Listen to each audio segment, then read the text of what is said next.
What is up, everyone? It's Quinn here, and in this video I'm going to be going through my Week 8 wide receiver start sits. So going through every single Week 8 matchup, talking about every fantasy relevant wide receiver, and then listing them as either a start, fringe option, or a sit. For the starts, I typically say these are going to be like your wide receiver 1s or wide receiver 2s. I just think there are so many confident wide receiver plays. We're probably going to be going past like that 24 wide receiver number, even though we were never really locked in on that. Just the wide receivers you feel very confident throwing into your lineup. The fringe options, you may not love it, but they're suitable. They could slide in as like a flex option, wide receiver 3, whatever you need. No bye weeks this week, so you probably should be feeling pretty good about your wide receivers. But then the sits, obviously, these are players you would prefer to keep on your bench. My running back start and sit video is already up if you guys want to check that one out after this. But let's just dive into the Thursday night matchup. We have the Buccaneers taking on the Bills. Now for the Bucs, Mike Evans here is the clear locked-in start. He's been dominant this season. It seems like he is Baker's top weapon. But for Chris Godwin, even though he hasn't had, like a crazy run or a bunch of these dominant games like Mike Evans, he's still commanding a lot of volume, and he's given you a pretty high weekly floor. So I still think better games could be ahead here for Chris Godwin, and I still think he's startable as like your wide receiver 2, wide receiver 3. So I have both these Bucs wide receivers as starts. And then for the Bills, obviously Stephon Diggs, you're firing him up as a wide receiver 1 every single week. And then for Gabe Davis, he had that nice run of, touchdowns, big plays. That has come to an end. His weekly floor is very, very low. So he's going to be a fringe option for me. He could always give you one of those nuclear games, like 4 for 120 and a touchdown. But his weekly floor is just so low. There's not a ton of guaranteed volume. Not a player I'd feel overly comfortable starting at this point. Then moving over to the Sunday slate, we have the Texans taking on the Panthers. For the Texans, Nico Collins has been balling with CJ Stroud. I think you'll fire him up as a very, very strong play. I think Tank Dell is a fringe option. He did miss a game prior to the bye week, so it seems like we haven't seen him in a little bit, but he's been starting to break out. CJ Stroud's been playing at a very high level. I think Tank Dell is a nice fringe option and should probably continue to get better throughout the season. And then going to be sitting Robert Woods there for the Texans. For the Panthers, I really kept waiting for like the Adam Thielen thing to just fall off. It has not fallen off. He has been an absolute monster for fantasy. You just keep riding the hot hand and you fire him up as a very confident play.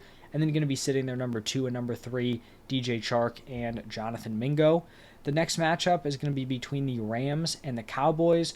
And for the Rams here, I felt like some people were maybe a little bit worried about Puka after his down game last week. We pretty much saw the complete inverse of what we saw in Week 6, because in Week 7, Puka Nacua went off, Cooper Kupp with the down game. I mean, Puka is legit. He's hanging in there with Kupp. Both these dudes are going to be monsters rest of season. And then I'm going to be sitting Tutu Atwell. It's just going to be tough to consistently put up solid production when you have Cooper Kupp and Puka Nacua just absolutely dominating the touches week to week and all the targets. On the other side for the Cowboys, you keep firing up CeeDee Lamb as a nice wide receiver 1 play, like fringe wide receiver 1, however you see it. And then going to be sitting Brandon Cooks and Michael Gallup. Cooks finally had a decent game. The volume and consistency just has not been there, so he will stay as a sit. Shifting over to the Vikings Packers divisional matchup here, Jordan Addison absolutely went off on Monday Night Football against the 49ers.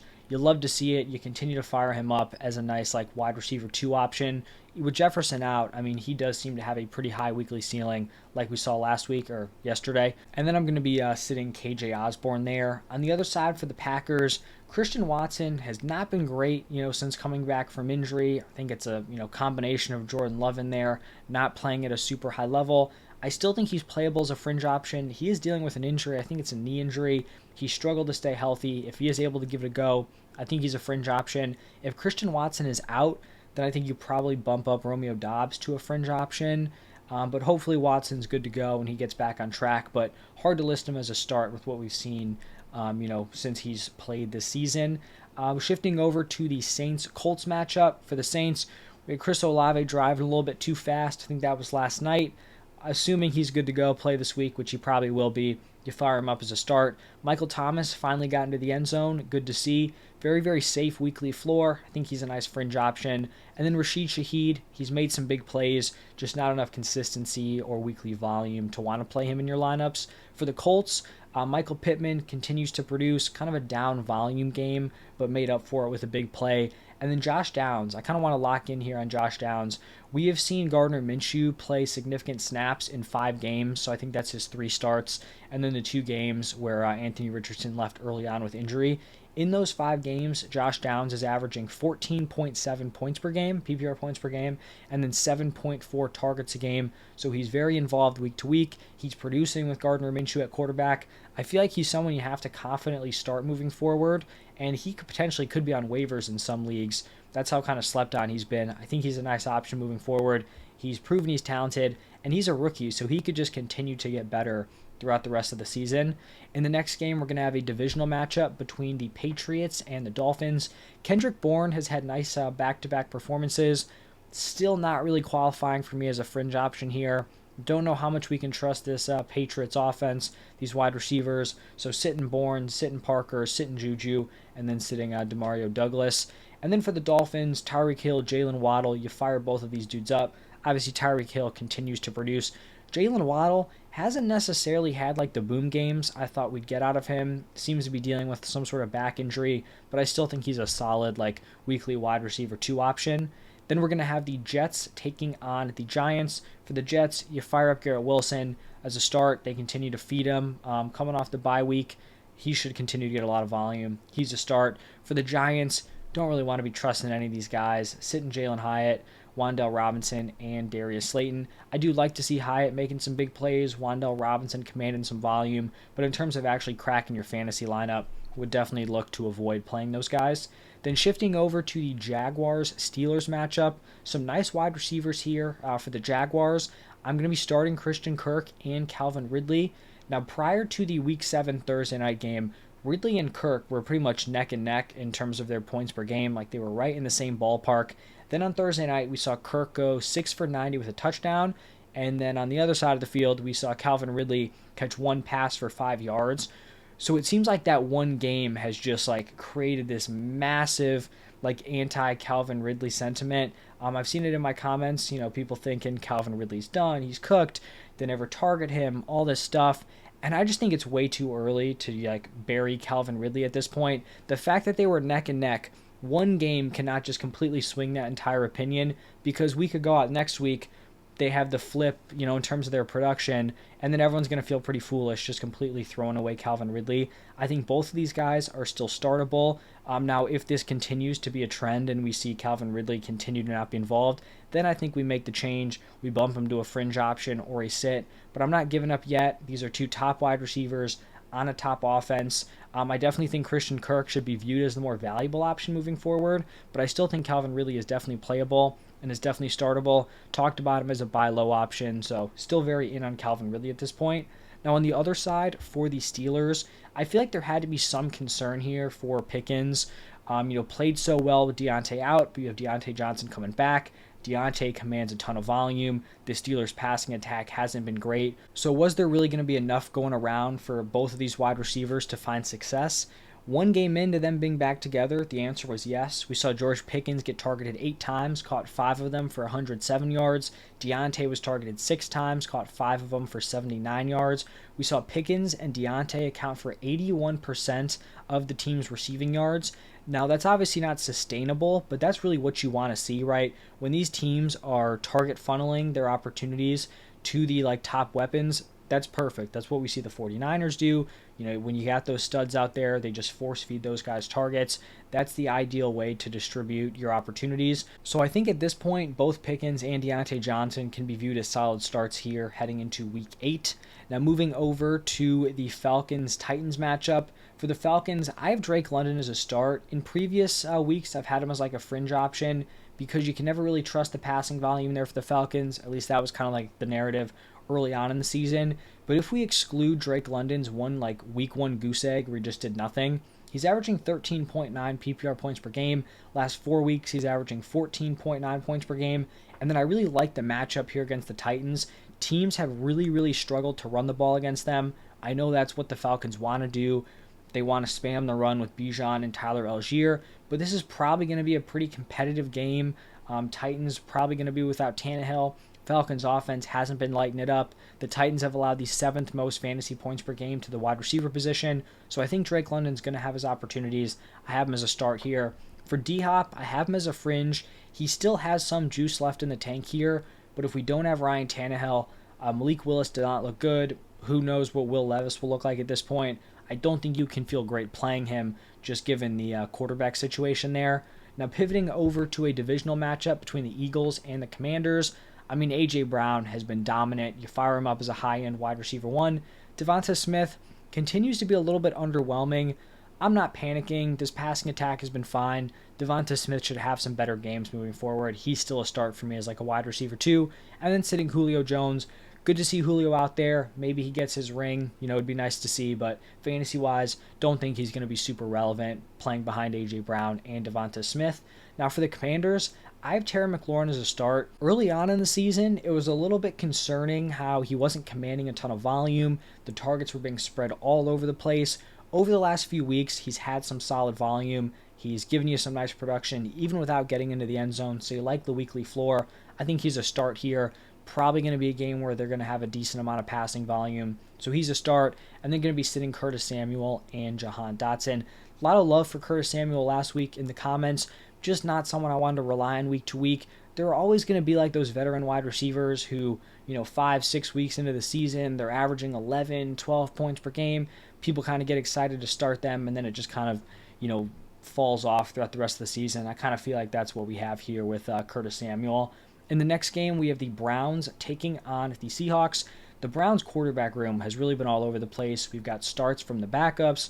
We have Deshaun Watson leaving a concussion, and then we get a backup again. So Amari Cooper coming off a not-so-great game. I think you go back to the well here.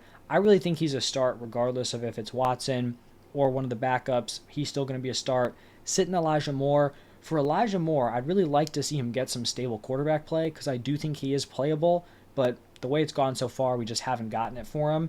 And then for the Seahawks here, very interesting spot here for the Seahawks wide receivers. So I think DK Metcalf's injury could really, change a lot on how we're viewing these guys heading into this week. So he missed week 7 with hip and rib injuries. And if Metcalf returns, you got to assume he slides right back in there as the wide receiver 1, Tyler Lockett as the wide receiver 2. And if that's the case, that's where the wide receiver 3 spot gets kind of mucky. We saw JSN had a great game on Sunday, 4 for 63 and a touchdown. You'd assume, that's a great sign. He's going to be the wide receiver 2 if Metcalf is out. He's going to be the wide receiver 3 if Metcalf is back. But we also saw Jake Bobo go 4 for 61 and a touchdown. Bobo's been filtering in. They clearly like him. And those 2 wide receivers ran the same number of routes. So it's not like it was JSN in usage, then Bobo way below him. They ran the exact same number of routes. So I think if DK misses this game, I think JSN is playable. But if DK Metcalf returns, I'll be very interested to see what this wide receiver 3 spot looks like because I don't think they're just going to completely remove Jake Bobo from his playing opportunities. So I do think it could end up being a split there for the wide receiver 3 spot, which is something you would want to avoid. Expecting the Seahawks to run 4 wide receiver sets is very unreasonable, considering they were kind of reluctant to go super heavy 3 wide receiver sets. So that's kind of my initial take. If Metcalf is back, I wouldn't feel great playing JSN, just because I think there may be some split there with JSN and Jake Bobo. If Metcalf is out, then I do think you could fire up JSN as a fringe play.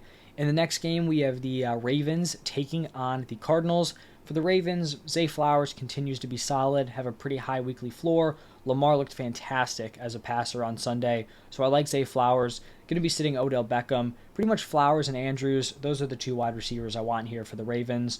And then for the Cardinals, I have Marquise Brown as a start.